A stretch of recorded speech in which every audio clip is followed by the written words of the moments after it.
Before we get started with this video, I would like to go ahead and say thank you, God, for giving me the opportunity to make this video. After my recent farming of book talkers reading One Piece to the overwhelming response from each and every one of the community members, it was a no-brainer that I had to go ahead and start doing One Piece chapter reviews. So without further yapping, here is One Piece chapter 1165 Explain. Start off this chapter exactly where we left off, with Roger and Garp asking if they both hear the voice of all things message broadcasted by Rocks. They then make a remark stating that his words, the way he's acting, and his face don't add up.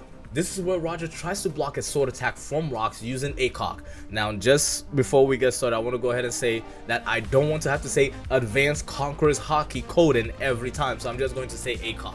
ACO. So Roger blocks the attack using ACOG, giving Garp the opportunity to land an ACOG punch clean to the face on Rocks. But they don't call him Rocks for no reason, because he doesn't even budge and sends both of these gentlemen flying, causing the sky to split. Now, I don't know how you want to go ahead and interpret this. You could say it was Rocks' solo sky splitting, or it was the cause of the three ACOG mixing together, causing the, or clashing together really, causing the sky to split. It's really up to your interpretation.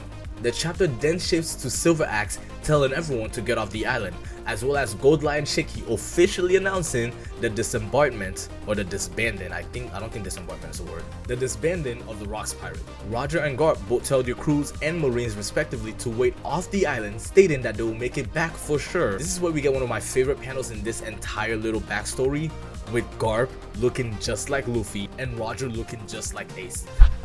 I love the art that Oda shows us here. Garp and Roger start having a conversation about how neither of them was expecting this. One was trying to rescue Shaki, while the other was trying to capture both Rocks and Roger. So they decide that there's no other thing to do except call a temporary truce. So they start grabbing Rocks and throwing him around. This doesn't seem to do any form of damage. Now I know I know the Mihawk stands are going to say, well, since Mihawk is the greatest swordsman of all time, and clearly Garp is using the sword this entire fight, he must be stronger than Roger, right? Yeah, no, sorry. I don't believe Mihawk could do any of this, personally speaking. We also get more look around the island, with Rayleigh almost making it out, as well as Gloriosa asking if she can get off the island with Gabon. Big Mom then tells Kaido he owes her a lifelong debt due to the fact that he took the fruit away from her. Kaido then replies to her saying that he's going to build a crew relying on brutality. This is then hinting, of course, to, you know, King of the Wildfire and the rest of the Beast Pirates. Whitebeard is watching all of this unfold as a stranger asks him, "You were the one who sent that mountain flying, didn't you, Newgate?" Whitebeard then demands, "Who is this?" That's where we get the reveal that this is the captain of the Polo Pirates, Polo Graham, Marco's father, presumably. Stussy is then wondering where Whitebeard went, and Ganzui tells him that he has no idea.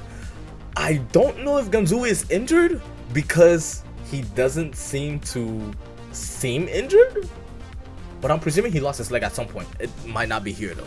I don't know. That's where we get one of the best moments from Monkey D. Dragon.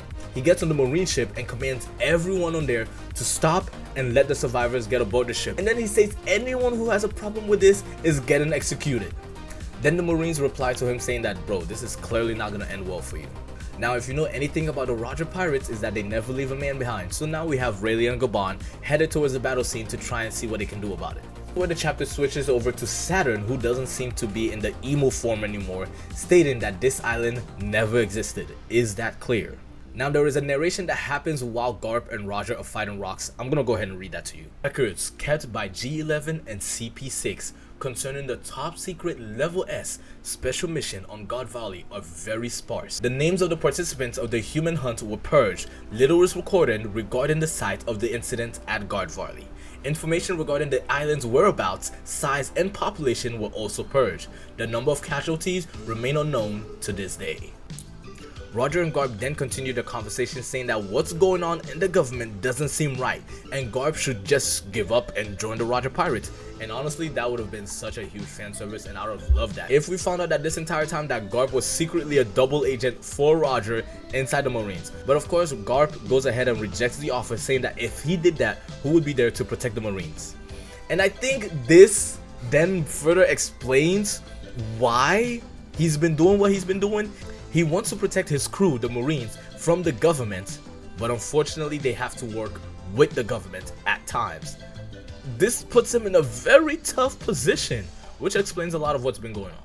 We then get an explainer from Roger saying that armament hockey usually counters most devil fruit abilities, and he's been using ACOG but nothing is working. That's when Garp states the obvious, that Rox is also using ACOG, which then cancels each other, which further explains why the sky was splitting. So no, I don't think it was Rox solo splitting the sky. Garp then asks Roger if the only way to defeat Rox is by putting all their mass and energy into one giant ACOG attack, which Roger replies to by saying yes and acknowledging that they both likely will not survive from this.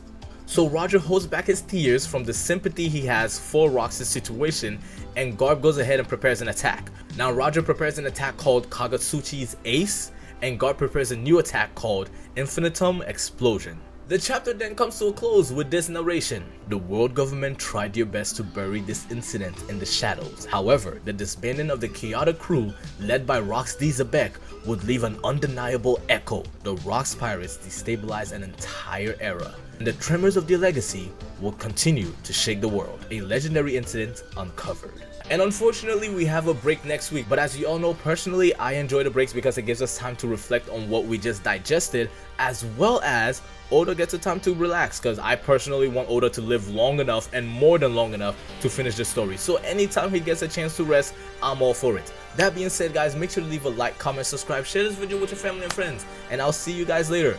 Thank you God for giving me the opportunity to make this video, and tell me what you think about this chapter review. It's my first official One Piece chapter review. I'm curious to know your thoughts. Go ahead and leave some criticism down below. I'll see you guys later. Peace out, stay classy.